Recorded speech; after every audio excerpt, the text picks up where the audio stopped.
All right. Hello, everyone. You're watching You Got It with Warrior Woman 91. All right, gang. I'm very excited. I've got Alicia Krause on the show today, back for the first time in 2 years since she was on the old show. And I'll spare you all the usual fangirling that I do when Alicia comes on and just say, Alicia, very excited to have you on the show. Thanks I so much. can't I can't believe it's been 2 years. It's been longer than that. That was like March 2017, I think. I was gonna say, because if it has been exactly 2 years, then my middle one was probably the same age as my youngest, and they were also in the room. She's sitting in the bassinet next to me right now. I mean, things just never change. It's an everlasting cycle Yeah. between when Alicia has kids and when she comes on my show. So the next time you'll have your fourth one. I hope that TBD. you'll come back on the show before you have your fourth one, but we'll Okay. see. I love Um, that you're like my mom. You're like fourth baby, fourth baby. I've got it all planned out. I've got your whole life planned out Oh, for you. thanks. I did want to just recognize for the fans' sake. Yes, I am recording Matt Walsh style in the car, and we're just gonna run with it. You might see more of this. I think it's like the most professional way to record any podcast at this point. So, we're just gonna run with it today. I did want to kick things off with Alicia. I have a lot of like new fans and people that watch me that may not necessarily know who you are. So I That's just wanted to okay. give I'm you not that important. I wanted to give you a chance to just kind of introduce yourself to anybody who's new and kind of just briefly touch on what are like some major political issues or just issues in general that are important to you. Well, they will probably hear she's 4 months today. You get Oh, to talk to the baby. You got to talk to the baby on her 4 month birthday. So if you hear toots and giggles, that's her. Um, I I guess people would probably most likely know me recently from the Daily Wire. Been there for a couple of years. Before that, I did work with the God King and Ben Shapiro at Truth Revolt, the DHSC's Truth Revolt, and ran their student wing over there and did some writing for them. I used to have to watch Chris Matthews and Al Sharpton and then write pieces about them. It was awful, but it important. got me a couple Drudge, which my mom was super excited about.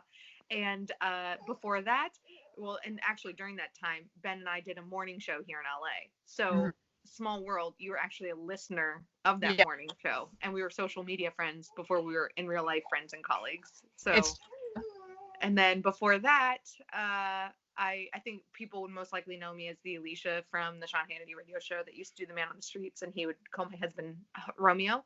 mhm. Intermingled in all of those things, I've also worked on some campaigns and over at the prestigious Prager University.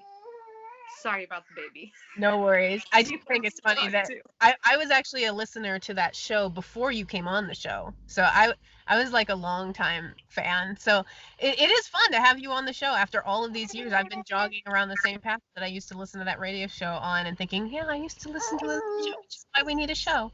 Long So there, time listener, first time caller type thing. exactly. So I feel like we would be remiss if we didn't briefly touch on the congressional testimony that happened yesterday.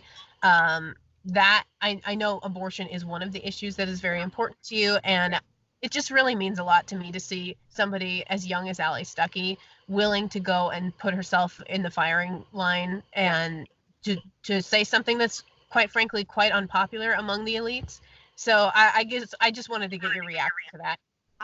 You actually are the one that informed me about this, and then I was looking because I was traveling all day yesterday, and then we had backstage last night. So I was either traveling with the 4 month old Mm, or like at work. So I was had a swamp day, and I sometimes try to avoid social media because it just stresses me out some yeah. days.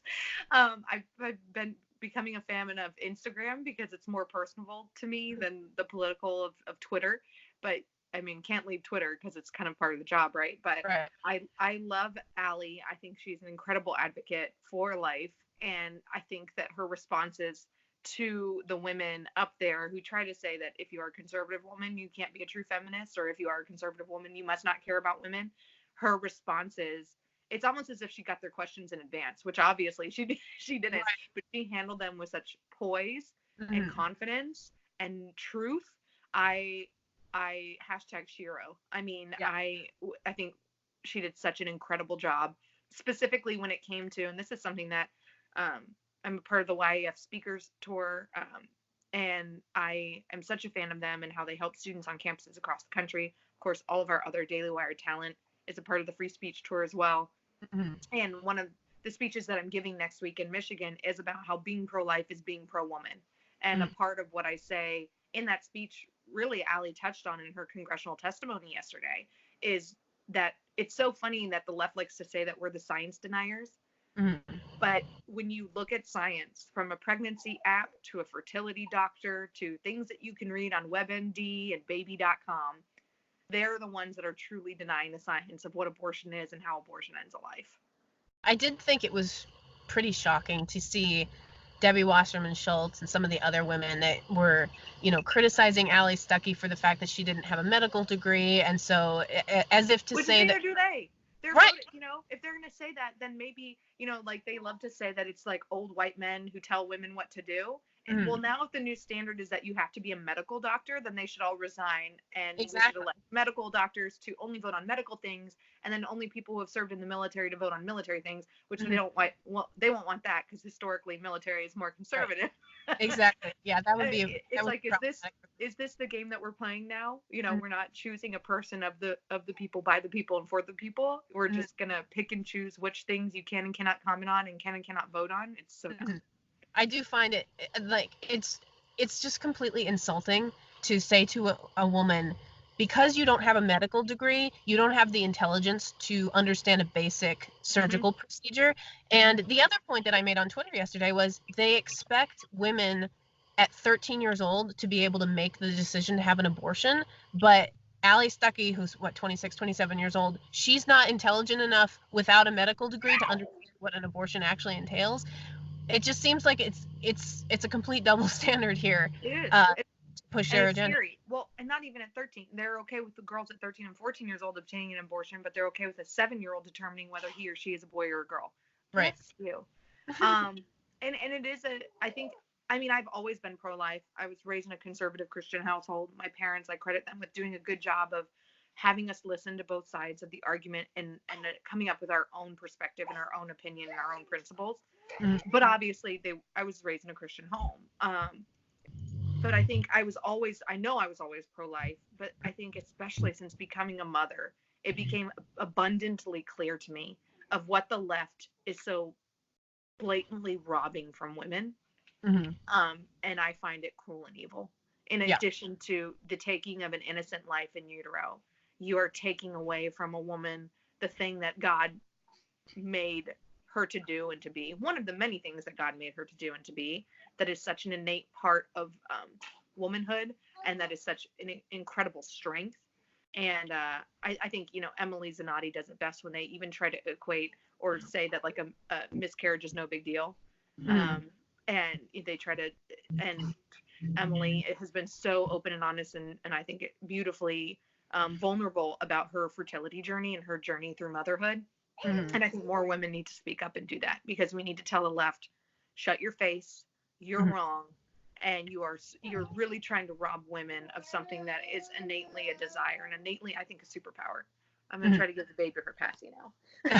One of the other things that I wanted to bring up on this show, and this leads right into it, is the impact that non-political social media influencers have. So I've been following Shawn Johnson since she had her miscarriage. And I think that, first of all, the fact that she talked about it on, very publicly and, made a very public video, very, revealed a lot of her private life in that video. I think that was probably one of the bigger or most impactful things that anybody has ever done. Somebody who is not political at all, does not parade politics at all, just made the most pro-life statement ever by putting that video out. So one of the questions I wanted to ask you, or topics I wanted to discuss with you, was the impact that non-political social media influencers have on this issue.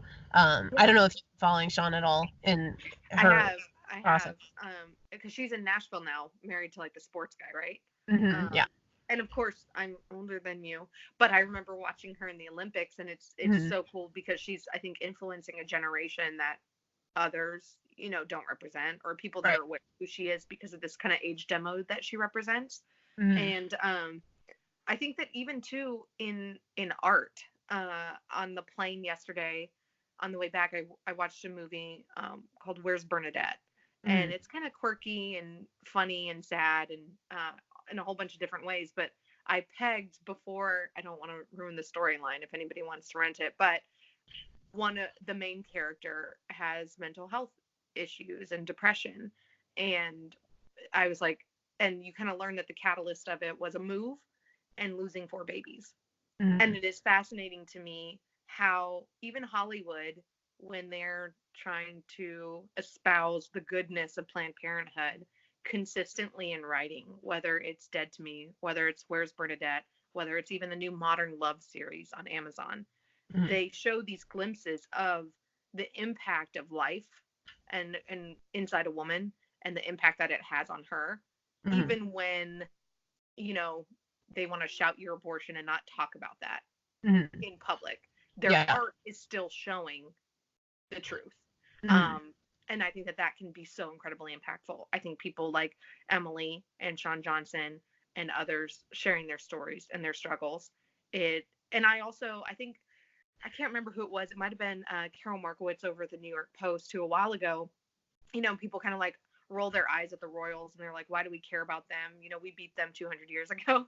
Mm-hmm. But I think Carol pointed out that it's so great when people celebrate a royal pregnancy, Mm-hmm. because it just goes to show that you are indeed celebrating life and the life that is inside the womb and the life that is to be something one day, right? Mm-hmm. And how it is important when we celebrate those things. But I would say that it's just as important to celebrate the life inside the womb of a 16-year-old girl or Mm-hmm. a single mom who needs help. Mm-hmm. And so I hope that society can rise to that. Mm. I would hope that we could get there. I think we're still a long ways away from that. But I also, one of the other videos that Sean Johnson had released was a video regarding some testing that they had that potentially showed that their child could have Down syndrome, Mm-hmm. and their handling of that and their reaction to that, and the fact that they both were like, whether this child has Down syndrome or not, we're gonna keep it, and we're, you know, again, not political people. Yeah. She does not parade herself as pro-life or pro anything. Her story. Right. She's just telling everyone, this is how I live my life, this, without being excessively preachy. They're just saying, and everybody else is getting excited, you know, following this whole journey, getting excited about it, and the media also is celebrating it because she's a media darling.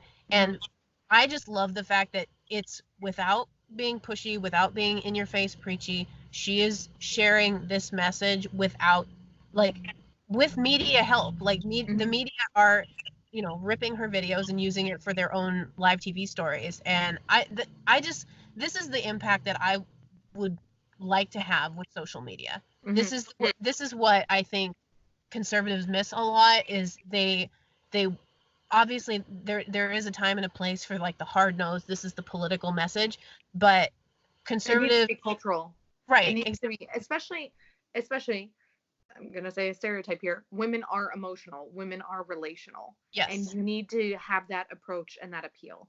I think another couple, Chip and Joanna Gaines, right? They're not political. They've been hit by the media, and I think they're so loved and beloved. People are like, back off. You know, when they were, some in the mainstream media were pissed about the church that they went to and how the church, I don't know, actually adheres to biblical principles on marriage. But they're, once again, not political, but just in living their life as a married couple with a successful business who treat their employees well and have lots of children.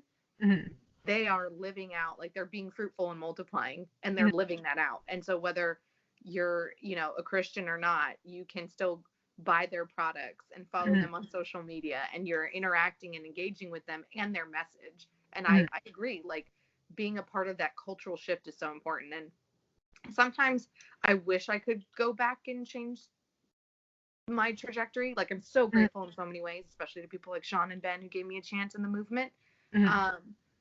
But I do kind of wonder, like, now that I'm 33 and I own a fixer-upper and I like flea marketing and nail art and I have 3 kids, there is a message of, I think, like, hope and struggle and relationship advice and kind of stuff that I dialogue and talk to women about behind the scenes that I wish I could do more publicly, but I know it won't be accepted by so many people publicly because I'm so politically open. Does that make sense? Yeah.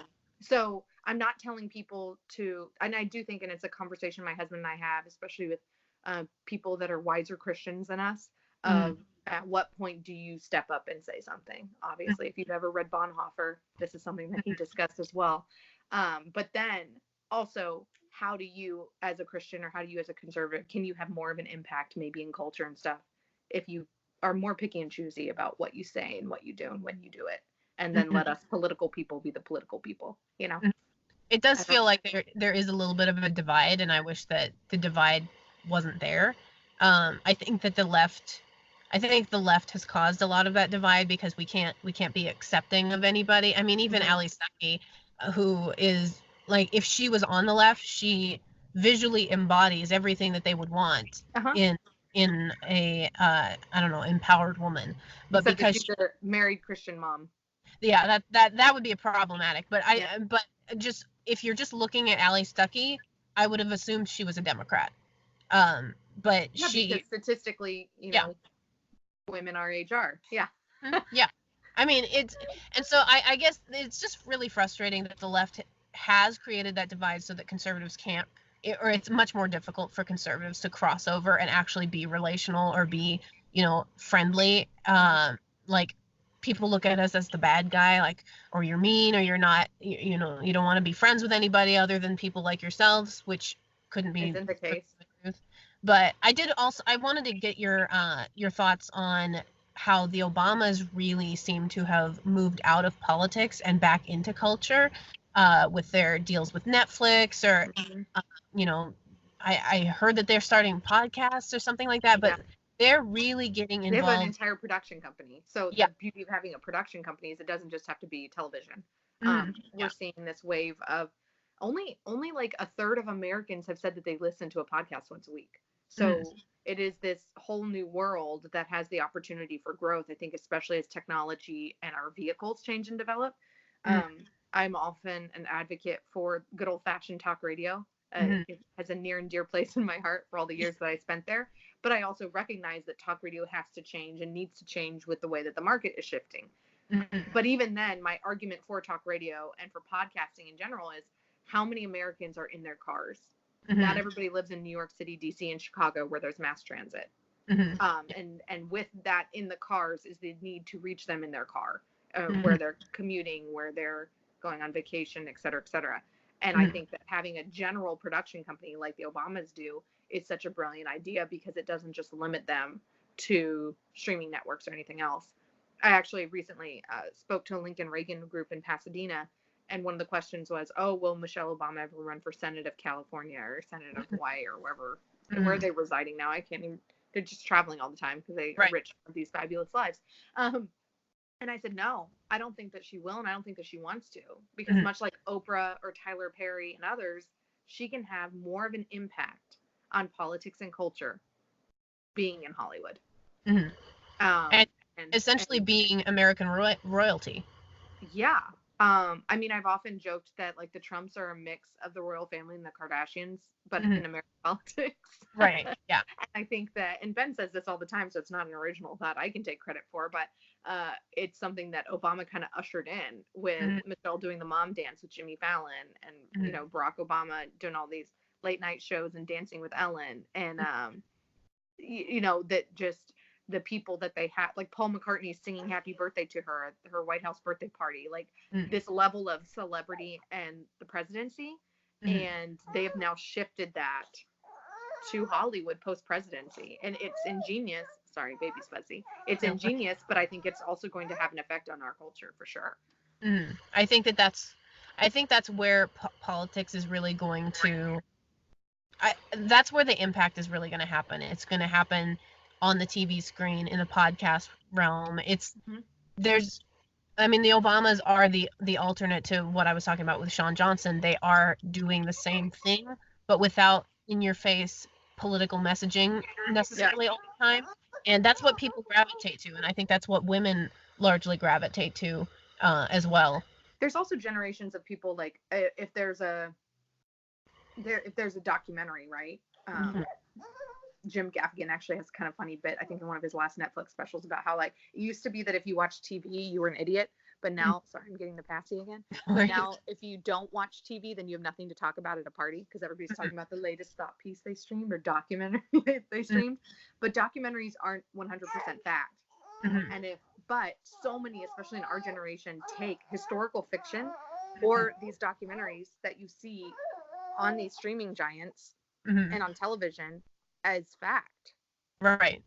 Sorry, you literally have my reindeer hide from Finland and my bed in the background. Baby might want a nurse. I don't know what's going on. And so I think that the impact of not even just fictional stuff that's entertaining to watch, but these documentaries that have a narrative of whoever is making it are having an impact as well. Because people just take it as fact and don't even do their own research. And people don't use or to actually consider maybe this isn't true. It's on the TV. It must be true. They have money. They have they have people telling them what's true and what's not. And so people just assume because somebody is popular or because somebody has money or somebody has flashy graphics on the TV that it might be true. I've certainly I think put too much trust. It's like, well, how could this be made if it wasn't true? Right. They have an agenda. It's on the internet. It must be true. Why would anybody post a lie to the internet? Why forward? It's I think it does speak to people need to start understanding that they can't just take what they see on TV for granted, what they see on the internet for granted, because the website says the accreditation is such and such doesn't necessarily mean it's non-biased. I do want to we have a couple of minutes left, and I wanted to get to some fan questions because we actually did get some good fan questions from that tweet that went out. Yeah.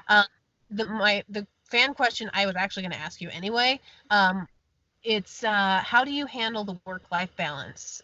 This is something that every woman, including myself, seems to struggle with, and you seem to have a pretty good handle on it. But I'm sure it's not perfect. So how do you handle that? I would say that nothing is perfect. And I also was actually just talking to a fellow lady brain about this the other day, that I'm so grateful for my husband.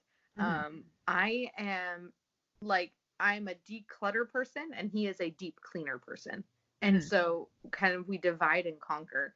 And Eric has the ability to just like wily tornado through the house and clean things and help things. He's an incredible dad, and all of our girls, I joke that after they're off the boob, they become daddy's girls. It's like he and our 2-year-old especially just are like little buddies that water the fruit trees and do lawn work together. And so you have to really always be open to critique and encouragement from in my position, my spouse and my partner and, fellow parent, because you're going to always need to constantly shift and focus. Like every day could be different of who's like the default parent. And then as a single woman, I would say, be sure to delve into like making sure that you are whole and that you are happy and that you find joy in what you're doing and like figure out your purpose. So then when you enter into a relationship, you are confident and independent in who you are, and you can bring your best self to that relationship. And in that time, totally don't waste the opportunity to grow and develop like your career or your passion or what you think you've been called to do. And then it's amazing how it can only shift and be heightened and grow once you enter into marriage and motherhood. I hope that that's a good way to answer it. But also, like, I'm not perfect. And there's many a day that I heard a pastor's wife say it once, that like sometimes as a woman, and I totally agree, I think she wants to nurse, as a woman, that when you're at work, you feel tugged at home. And when you're at home, you feel like you should be at work. That is a really unflattering shot of me. And she's laughing at that. And I think that understanding that struggle and in a way accepting it, but not letting it define you, it is very important. I think that's a great answer. You have, I think, in comparison to other people, because you have to live it. There's a lot of people that comment on it, but they don't actually live or have to have the struggle to the extent that I think a lot of people do. So Yeah. I that's one of the reasons why I really like hearing your take on that, or your answer to that question. The next question is, what is your favorite Sonic food item? And that question was from Jacob Airy. So Jacob should know because I got it after Ole Miss, my speech at Ole Miss the other night at this really cool Sonic with like a legit old sign. Cherry Dr. Pepper. Cherry limeade is a close second, but he's from Texas, so he should know about Brahms, which is Oklahoma's gift to all of America, but unfortunately it's only in like certain parts of the country. Brahms has better cherry limeade than Sonic, so it's like Brahms cherry limeade, then Sonic cherry limeade, which is why I went with the Cherry Dr. Pepper and cheddar peppers with ranch, obviously. All right, there you go, Jacob. You got your answer to that question. And then the final question is, what is your favorite fashion accessory? You know, I don't really accessorize. I don't think that people have noted this about my Rent the Runway posts that I have. I'm obviously a huge fan of the jumpsuit. I think a good dress is second best. And I think having a practical and good shoe is important for every season. And I know that that's weird to say because we live in California where it's like Southern California where it's seemingly summer all the time. But having like a good sandal heel, a good closed-toed heel, and then like I have a cute little like wedge. Comfort is key. And I learned that about shoes. So I guess I could say that shoes are my favorite fashion accessory, but you need to be practical and stylish in your shoe choice. And living and walking around New York City for 7 years in my 20s taught me that. Don't be afraid to spend good money on shoes. And then if you find good shoes, don't find yourself a good cobbler to resole them and fix them as necessary, because I have shoes that I've had for 15 years and walked probably hundreds of miles in. So yeah, I guess that counts as it seems so practical, but I guess we'll call it an accessory. No, but I think that I need to invest more time and money in shoes. I'll help you. This is an important thing. All right, Alicia, I really appreciate you coming on the show. I think we should do a show just about shoes, and we can like style them and everything. That's my idea for the next episode. We'll talk about that on hopefully a future episode. Thank you again for coming on the show. If you guys want to follow Alicia, please follow her at Alicia Krause on Twitter. And then I can't remember, are you on YouTube? Do you have your own YouTube channel? No, I think I have one, but I never post there. Okay. So it's Alicia Krause on Twitter and Alicia Krause also on Instagram. Give her a follow and check out all her content. She does have some speeches coming up next week that you will definitely need to watch, and I will be watching as well. So thanks so much for coming on, Alicia. Happy to be here. Thank you.